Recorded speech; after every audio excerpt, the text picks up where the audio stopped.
అందరికీ నమస్కారం. బ్రహ్మర్షి పితామహ పత్రిజీ దివ్య స్ఫూర్తితో వసుదేక ఫౌండర్ పేరం నాగేంద్ర గారి ఆధ్వర్యంలో మెడిటేషన్ క్లాసెస్ జరగబోతున్నాయి.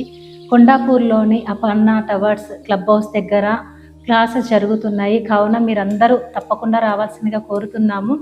తేదీ జూన్ 13వ తేదీన సమయం 4 గంటల నుంచి 8:30 గంటల వరకు జరుగుతున్నాయి. అక్కడికి ఎంతోమంది మాస్టర్లు ఆత్మజ్ఞానాన్ని ఇవ్వడానికి వస్తున్నారు. ధ్యానము, సజ్జన సాంగత్యము, ఆత్మజ్ఞానంతో పాటు సాంస్కృతిక కార్యక్రమాలు కూడా జరుగుతున్నాయి. మీ పక్కనున్న వాళ్ళు, మీ స్నేహితులు కావచ్చు, మీ బంధువులను కావచ్చు, ఎవరినైనా తీసుకొచ్చి అక్కడ ధ్యానం పరిచయం చేసి ఆత్మజ్ఞానాన్ని ఇచ్చి వాళ్ళ జీవితంలో కూడా ఆనందాన్ని పరిచయం చేద్దాం. మాస్టర్స్ అందరూ తప్పకుండా రావాల్సిందిగా కోరుతున్నాము. ఇదే మా ఆత్మీయ ఆహ్వానం. Thank you. మరిన్ని వివరాలకు కింద ఉన్న నంబర్కి కాల్ చేసి తెలుసుకోవాల్సిందిగా కోరుతున్నాము. Thank you.